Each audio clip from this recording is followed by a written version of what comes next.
In January of this year, a major tech company laid off 700 employees in a single morning. The reason wasn't a recession, it was a single AI agent that costs $40 a month. But that's not the scary part.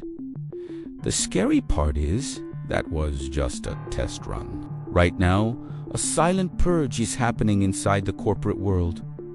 And it's not coming for the factory workers, it's coming for the accountants, the junior coders, the lawyers, and the middle managers.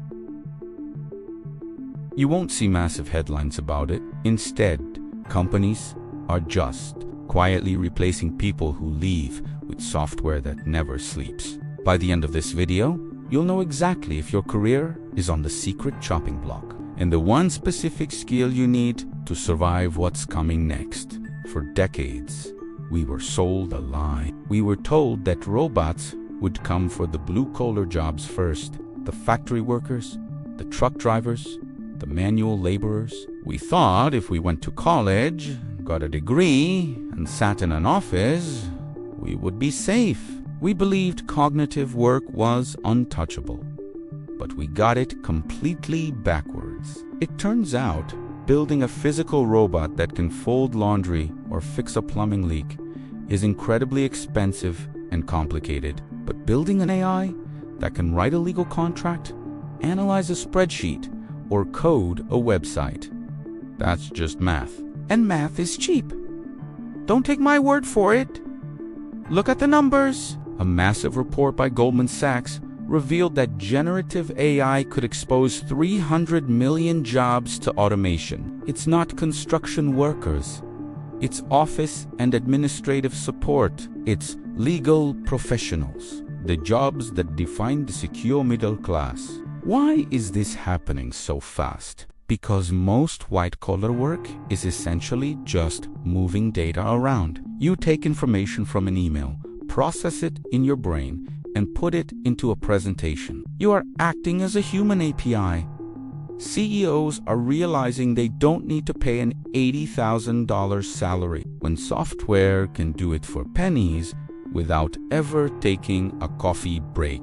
If this shift is so massive, why aren't we seeing millions of people protesting? Because the AI takeover isn't an explosion. It's a slow leak. It's a corporate strategy called attrition automation. When an employee quits, retires, or moves, they simply don't replace them. Instead of opening a new job requisition, they buy a $30 enterprise license for an AI copilot and hand the workload to the remaining staff. IBM's CEO publicly stated they are pausing hiring for roughly 7,800 back-office roles that AI can handle. This is the silent killer. The jobs aren't being violently destroyed. They are just never being created in the first place. The ladder of corporate success has had its bottom rungs sawed off. If AI is doing the entry-level coding and research, how does a junior employee ever get the experience to become a senior? But here is the good news. The goal of this video isn't to make you panic. It's to wake you up. A new, highly paid class is emerging. The AI orchestra. AI has zero taste. It has no context. It still needs a human to ask the right questions and connect the dots. AI won't steal your job. A person using AI will. Stop being the human API doing manual work and become the manager of the AI that does it. You need to upgrade from the person holding the shovel to the person driving the tractor. If you want to know how to make yourself irreplaceable, hit the subscribe button. See you in the next video.